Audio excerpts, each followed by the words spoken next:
الحمد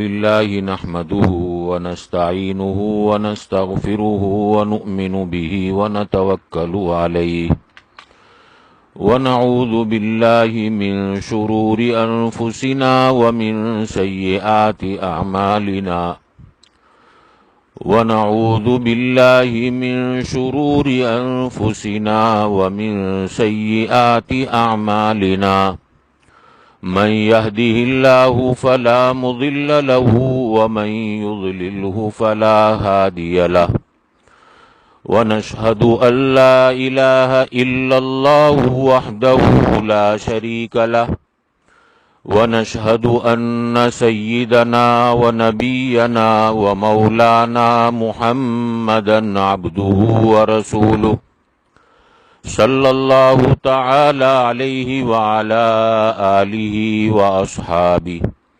وبارك وسلم تسليما كثيرا كثيرا أما بعد أعوذ بالله من الشيطان الرجيم بسم الله الرحمن الرحيم قال فبعزتك لأغوينهم أجمعين إلا عبادك منهم المخلصين صدق اللہ العظیم۔ معزز علماء کرام اور محترم عزیز دوست اور بزرگوں، گزشتہ کل ہم نے یہ بات سنی کہ دل کی بیماریوں میں سب سے بڑی بیماری کسی کو تکلیف پہنچانا ہے۔ آج کا نوجوان کسی کے گھر کے نیچے بیٹھ کر گھنٹوں تک پرائی عورت پر اپنی نظریں ڈالتا ہے، یہ بھول جاتا ہے کہ اس کے ماں باپ کو کتنی تکلیف ہوتی ہوگی۔ یہ ماں باپ کے کلیجے کا ٹکڑا ہے، میں اس پر غلط نظر ڈال رہا ہوں۔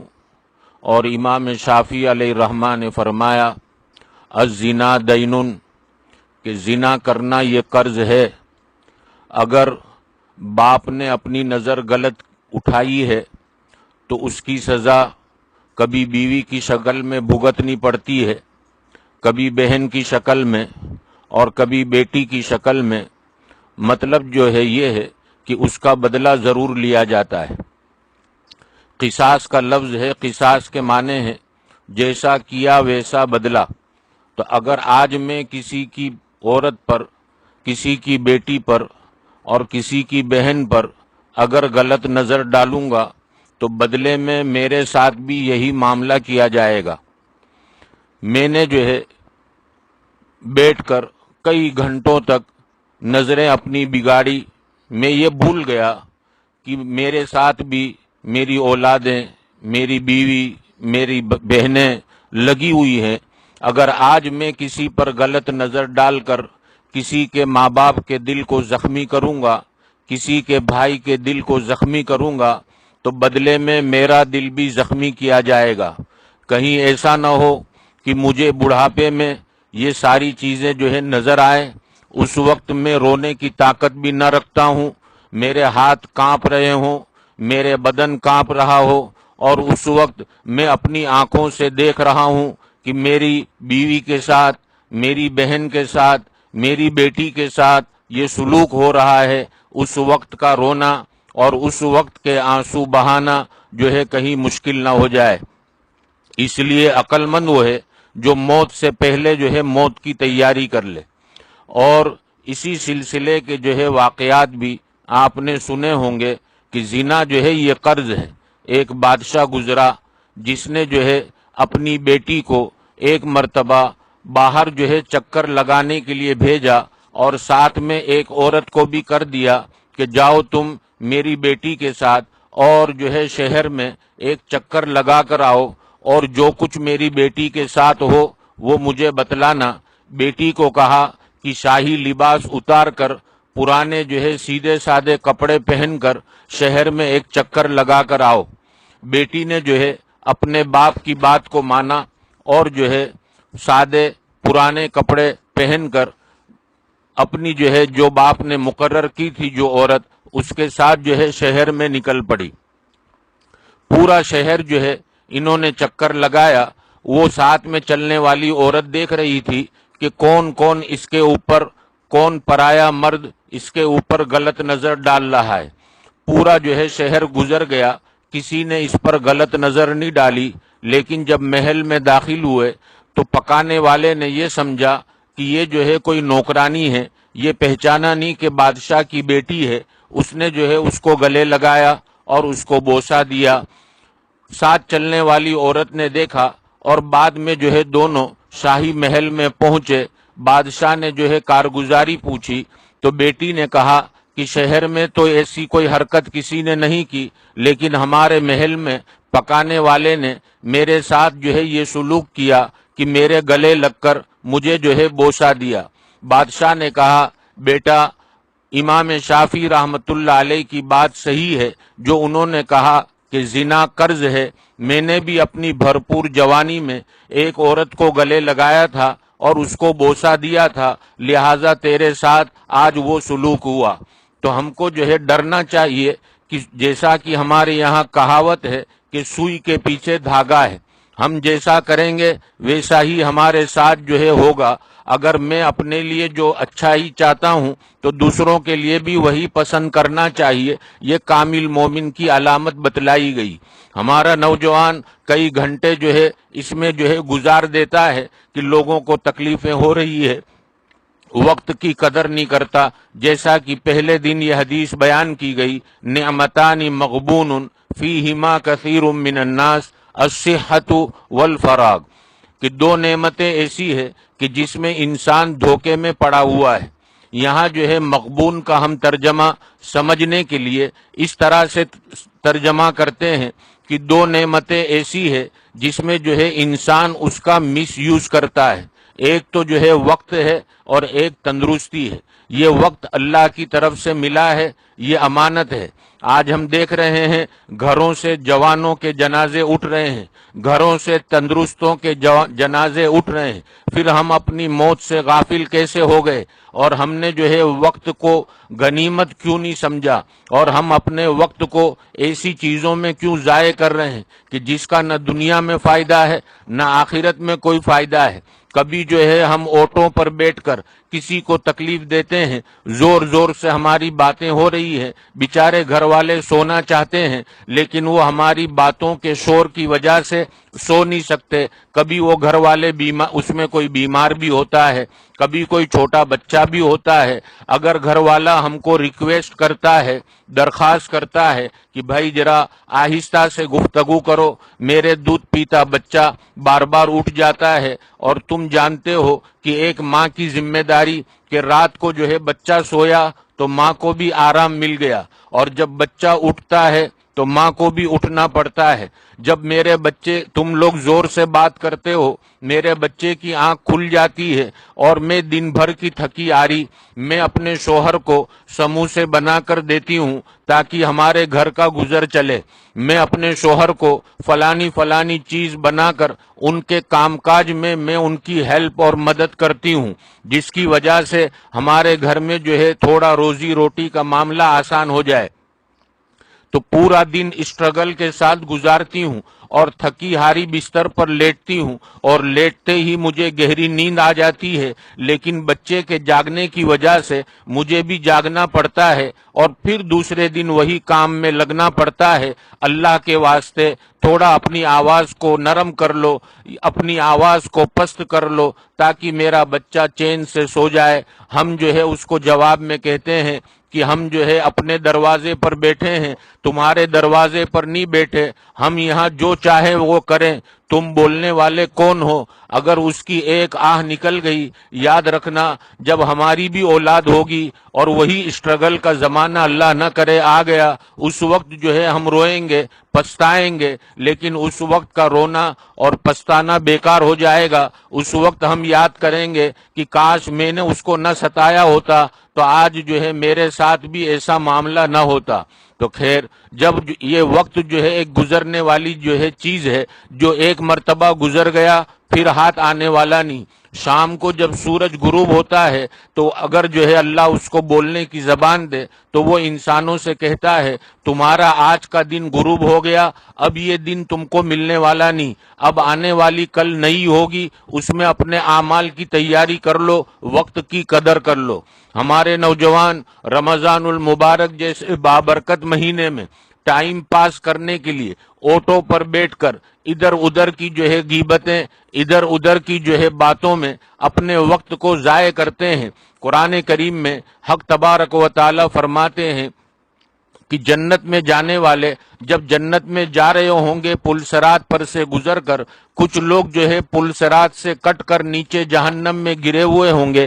یہ وہ لوگ ہوں گے کہ جن کو جو لوگ جو ہے جنت میں جانے والوں کو دعوت دیا کرتے تھے، تلقین کیا کرتے تھے کہ کسی کا دل نہ دکھاؤ، نمازوں کا اہتمام کرو، روزوں کا اہتمام کرو، نوافلوں کا اہتمام کرو، وہ لوگ جو ہے ان کی دعوت کی برکت سے وہ جنت میں چلے گئے۔ جب وہ جنت میں جا رہے ہوں گے نیچے ایسے لوگوں کو دیکھیں گے جو ان کو دعوت دیا کرتے تھے، جو ان کو ایمان کی طرف، نماز کی طرف، روزے کی طرف بلایا کرتے تھے، تو جنت میں جانے والے ان سے پوچھیں گے کہ تم لوگ نیچے کیسے آ گئے، تم تو ہم کو اچھی بات بتایا کرتے تھے۔ تو وہ جو ہے جواب میں کہیں گے لم نکو من المصلین، تم کو تو کہا کرتے تھے نماز پڑھو لیکن ہم نماز نہیں پڑھتے تھے۔ وَلَمْ نَكُ نُطْعِمُ الْمِسْكِينَ، جن کو کھلانے کا حق تھا ہم ان کو کھلاتے نہیں تھے۔ وَكُنَّا نُكَذِّبُ بِيَوْمِ الدِّينِ، اور جو ہے ایسی ہی وَكُنَّا نَخُوضُ مَعَ الْخَائِضِينَ، اور ایسے ہی بکواس باتیں کرنے والوں کے ساتھ اوٹے پر بیٹھے رہا کرتے تھے۔ وَكُنَّا نُكَذِّبُ بِيَوْمِ الدِّينِ، اور اس دن کو جھٹلاتے تھے۔ لوگ کہتے تھے بھئی موت کا کوئی بھروسہ نہیں، کب موت آ جائے، لیکن ہم جو ہے اس کو جھٹلایا کرتے تھے کہ ابھی تو بہت دیر ہے، ابھی تو جوانی ہے، ابھی تو تندرستی ہے، ابھی تو بہت کچھ دیکھنا باقی ہے۔ اسی حال میں جو ہے موت آ گئی، حتی اتانا الیقین، اسی حال میں جو ہے موت آ گئی۔ تو میرے عزیز دوست اور بزرگوں، وقت کی جو ہے قدر کریں۔ ہمارے بڑوں نے وقت کی بڑی قدر کی، ایک ایک لمحے کی قدر کی۔ آج جو ہے اس وقت کی کوئی قدر نہیں کی جا رہی، اس کا مس یوز کیا جا رہا ہے۔ تو کوئی تو جو ہے بیکار باتیں کرنے والوں میں اپنا وقت ضائع کر رہا ہے، اور کوئی جو ہے کسی کے عیبوں کو دیکھنے میں اپنا وقت ضائع کر رہا ہے، اور کوئی جو ہے کسی کو برا بھلا کہنے میں اپنا وقت ضائع کر رہا ہے، اور کوئی جو ہے کیرم بورڈ کھیل کر اپنے وقت کو ضائع کر رہا ہے۔ قرآن کریم میں فرمایا کہ اگر تم دیکھو کہ ایسے بیکار بات کرنے والے بیٹھے ہیں اور تم کو بھی اپنی طرف بلاتے ہیں، دعوت دیتے ہیں کہ تم بھی آؤ، بیٹھو ہمارے ساتھ، کیرم بھی کھیلو، ہمارے ساتھ فلانی گیم کھیلو، اب تو پتہ نہیں موبائل کے ذریعے سے جو ہے 4 آدمی اور 5 آدمی ایک گیم آن لائن کھیلتے ہیں۔ یہ نیا فتنہ نکلا جس کی وجہ سے لوگ جو ہے اس میں اپنے وقت کو ضائع کر رہے ہیں۔ تو قرآن کہتا ہے کہ جب ایسے لوگوں کے پاس سے تمہارا گزر ہو تو ان کی طرف جو ہے آنکھ اٹھا کر نہ دیکھو، کہیں تم کو بھی اس میں انٹرسٹ نہ آ جائے اور نفس تم کو اس طرف لے نہ جائے۔ تو قرآن نے الفاظ استعمال کیے وَإِذَا مَرُّوا بِاللَّغْوِ مَرُّوا كِرَامًا، کہ جب ایسی جگہ سے گزرو تو شرافت کے ساتھ گزر جاؤ، کہیں ایسا نہ ہو کہ تم بھی اس میں ملوث ہو جاؤ۔ جیسا کہ غیبت کرنے والوں کے باب میں علماء نے بیان کیا کہ غیبت کرنا گناہ، اسی طریقے سے غیبت کا سننا بھی ویسا ہی گناہ ہے جیسا غیبت کرنے کا گناہ ہے۔ تو ہم جو ہے اپنی وقت کی قدر کریں۔ ہمارے بڑوں نے وقت کی بڑی قدر کی۔ حضرت امام ابو زرع رحمۃ اللہ علیہ بہت بڑے محدث گزرے ہیں، ان کی مجلس میں ایک نوجوان آیا کرتا تھا، جب مجلس ختم ہوتی اپنے گھر چلا جاتا۔ ایک دن حضرت کی مجلس تھوڑی لمبی ہو گئی، اس کو گھر جانے میں دیر ہو گئی، اور ہم سب جانتے ہیں کہ بیوی کا کام ہے، شوہر کی ذرہ برابر بھی تاخیر وہ برداشت نہیں کر سکتی، بس وہ اپنی جو ہے زبان شروع کر دیتی ہے کہ تم کو ہماری پڑی نہیں، ہم تو تمہارے لیے ایسے جیسا کہ ہم مر گئے، آج کے بعد جو ہے ہماری طرف دیکھنا بھی مت، ہم مر جائیں تو ہم کو پانی بھی مت پلانا، پتہ نہیں کیا کیا الفاظ جو ہے وہ بولنے لگتی ہے۔ تو یہ بیوی بھی جو ہے ان کو بولنے لگی، وہ خاموشی کے ساتھ نوجوان سنتا رہا۔ جب بیوی کی بات ختم ہوئی تو اس نے کہا کہ بیگم صاحبہ، میں جو ہے دوست اور احباب میں نہیں گیا تھا، میں کہیں گھومنے اور سیر و تفریح کے لیے نہیں گیا تھا، میں تو جو ہے حضرت امام ابو ذرع رحمۃ اللہ علیہ جو میرے استاد ہیں ان کی جو ہے مجلس میں گیا تھا، حدیث پاک سننے کے لیے گیا تھا۔ بیوی غصے میں تھی، اس نے یہ الفاظ کہہ دیے کہ تمہارے استاد کو آتا کیا ہے، انہوں نے یہ باتیں تم کو نہیں سکھلائی۔ تو جب جو ہے شوہر نے استاد کے بارے میں برے الفاظ سنے تو اس کا غصہ جوش میں آیا اور اس نے اپنی بیوی سے کہا کہ اگر میرے استاد کو 1,00,000 حدیثیں یاد نہ ہو تو تم کو طلاق۔ معاملہ جو ہے تھوڑا ٹھنڈا ہوا، دونوں جو ہے اپنے اپنے الفاظ پر غور اور فکر کرنے لگے۔ شوہر یہ سوچنے لگا کہ مجھے ایسے وقت میں یہ الفاظ نہیں بولنے چاہیے تھے، بیوی بھی سوچنے لگی کہ استاد کے متعلق مجھے یہ جملہ کہنا جو ہے اچھا نہیں لگتا، میں نے کیسے بول دیا۔ دونوں اپنے اپنے کیے پر پچھتا رہے تھے اور ساتھ ساتھ میں سوچ رہے تھے کہ بیوی سوچ رہی ہے، شوہر سے پوچھ رہی ہے کہ کیا مجھے طلاق ہو گئی یا نہیں ہوئی۔ شوہر نے کہا ٹھہرو، میں جاتا ہوں اپنے استاد کے پاس اور ان سے ویریفائی کر کر آتا ہوں، کنفرم کر کر آتا ہوں کہ طلاق ہوئی یا نہیں ہوئی۔ میں اپنے استاد حضرت امام ابو ذرع رحمۃ اللہ علیہ کی خدمت میں پہنچا اور کہا کہ حضرت ایسی نہیں ایسی بات ہوئی۔ حضرت نے فرمایا کوئی بات نہیں، تمہاری بیوی کو طلاق نہیں ہوئی اس لیے کہ مجھے 1,00,000 حدیث منہ زبانی اس طرح یاد ہے جس طرح تم کو سورہ فاتحہ یاد ہے۔ تو یہ وقت کی قدر کرنے والے تھے، یہی امام ابو ذرع رحمۃ اللہ علیہ۔ جب آخری وقت آیا، دنیا سے جانے کا وقت آیا، پاس میں بیٹھ کر لوگ کلمہ تلقین کر رہے ہیں، حضرت امام ابو ذرع نے آنکھ کھولی اور کہا کہ پوری روایت میں تم کو بیان کرتا ہوں، کس نے کس سے روایت کی، کس نے کس سے روایت کی، اور حضور تک جو ہے سلسلہ بیان کیا۔ اس کے بعد جو ہے حدیث پاک بیان کی، من کان آخر کلامہ لا الہ الا اللہ دخل الجنہ۔ راوی کا بیان ہے کہ یہ روایت بیان کرنے کے بعد جب دخل الجنہ پہ یہ پہنچے تو ان کی روح قبض ہو گئی۔ تو جیسی زندگی ہوتی ہے ویسی اللہ موت دیتے ہیں۔ اگر حدیث کے مشغلے میں زندگی گزری تو حدیث پڑھتے پڑھتے اللہ دنیا سے لیں گے۔ قرآن کی تلاوت کی جو ہے عادت ہے تو قرآن کی تلاوت کے ساتھ اللہ دنیا سے لیں گے۔ اگر جو ہے نوافل کا اہتمام ہے تو اللہ جو ہے نماز پڑھتے پڑھتے دنیا سے لیں گے۔ ایک بہت بڑے بزرگ گزرے ہیں جن کا جو ہے نوافلیں بہت پڑھا کرتے تھے، 1 منٹ جتنا بھی وقت ملتا تو اس کو بھی وہ ضائع نہیں کرتے تھے، نوافل میں جو ہے اس کو گزارتے تھے۔ بس یہ نماز کی عادت تھی تو اللہ نے جو ہے عصر کی نماز کے وقت جب یہ عصر کی نماز پڑھنے کے لیے آئے، سجدے میں گئے، اللہ نے روح قبض کر لی۔ پتا چلا کہ جیسا دنیا میں زندگی گزاریں گے ویسی جو ہے موت آئے گی۔ اگر ہم اپنی موت آسانی والی چاہتے ہیں، اللہ سے جو ہے ملاقات کے وقت اللہ ہم سے راضی ہو، ہم اللہ سے راضی ہوں، ایسی موت چاہتے ہیں تو ہم اپنی دنیا کی زندگی کو بنائیں، ہم اپنی دنیا کی زندگی کو ضائع نہ کریں۔ تو پہلی جو ہے نعمت اللہ نے وقت کی دی ہے، اس کی جو ہے قدر کرنی چاہیے۔ حضرت امام ابو یوسف رحمۃ اللہ علیہ جو امام ابو حنیفہ رحمۃ اللہ علیہ کے شاگرد ہیں، جب ان کا آخری وقت تھا، دنیا سے جانے کا وقت تھا، کچھ دوست اور احباب ان کو ملنے کے لیے آئے۔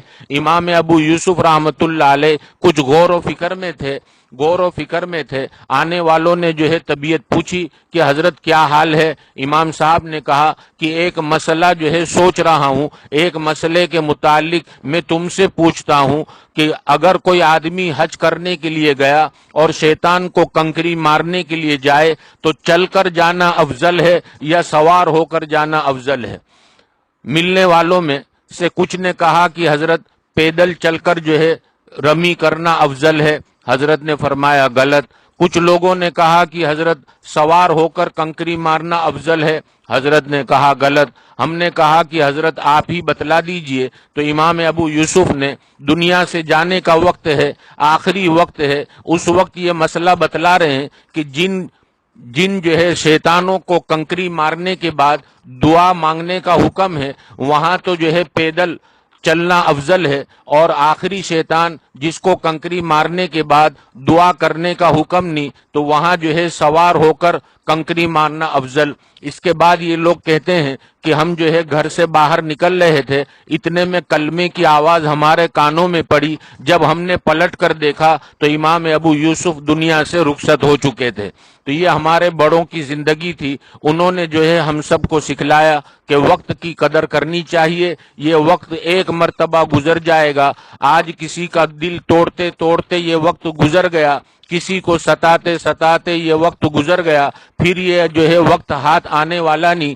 ہم جو ہے کسی کا دل دکھا دیں اور اس کے بعد جو ہے ہم اس سے معافی بھی مانگ لیں، لیکن ہماری جو زبان سے نکلے ہوئے الفاظ جو تھے وہ اتنے خطرناک تھے کہ جو ہے علماء نے لکھا ہے کہ تلوار کا زخم تو بھر جاتا ہے لیکن زبان کا زخم کبھی بھرتا نہیں۔ وہ ہم کو معاف بھی کر دے گا، لیکن اس کے دل پر جو چوٹ پہنچی ہے، جب بھی ہم اس کے سامنے جائیں گے اس کو جو ہے وہ بات یاد آئے گی کہ اسی نے میرا دل دکھایا تھا، اسی نے مجھے تنگ کیا تھا، اسی نے مجھے پریشان کیا تھا، اسی نے جو ہے میرا گھلا گھونٹا تھا، اسی نے جو ہے میرے گھر کے دروازے بند کروائے تھے۔ تو خیر اس کو وہ صدمہ پھر سے یاد جو ہے تازہ ہوگا۔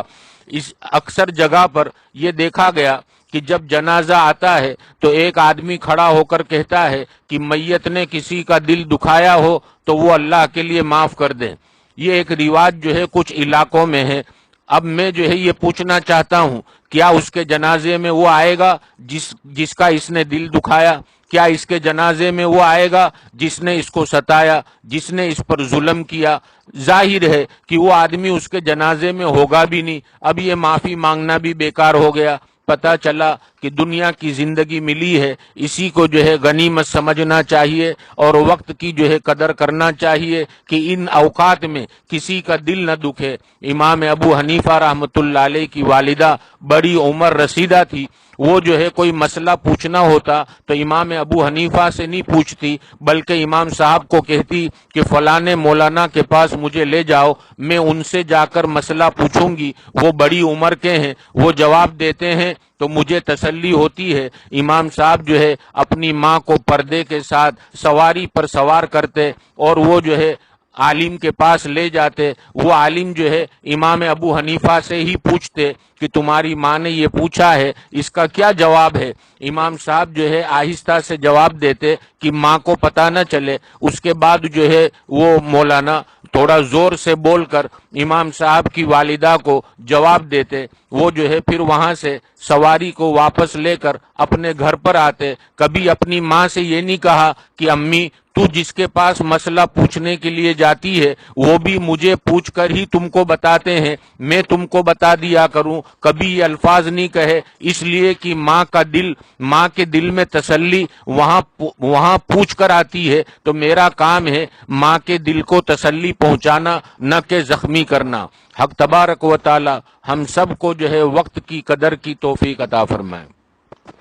سبحانک اللہم و بحمدک وتبارک اسمک وتعالی جدک ولا الہ غیرک۔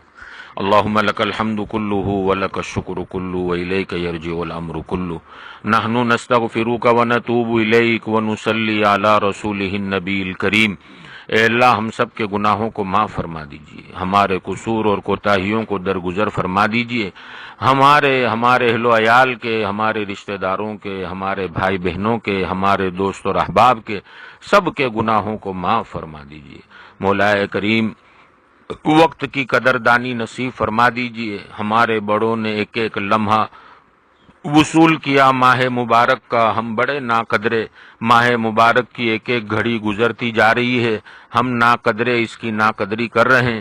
مولا کریم ایک ایک لمحے کو وصول کرنے والا بنا دیجئے، آپ کی مرضیات پر زیادہ سے زیادہ چلا کر آپ کی نامرضیات سے ہماری پوری پوری حفاظت فرما لیجئے۔ پیارے آقا محمد الرسول اللہ صلی اللہ تعالی علیہ وسلم کے طریقوں کی محبت اور غیروں کے طریقوں کی نفرت ہمارے اہل و عیال کے دلوں میں اتار دیجئے، دوام ذکر اور دوام طاعت کی توفیق نصیب فرما دیجئے۔ مولا کریم ہم کو، ہمارے اہل و عیال کو، ہمارے بچوں کو، بچوں کے بچوں کو، ہمارے محسنوں کو، سب کو خوب صحت، عافیت، طاقت، قوت، تندرستی عطا فرما دیجئے، دنیا اور آخرت کی بھلائیوں سے مالا مال فرما دیجئے۔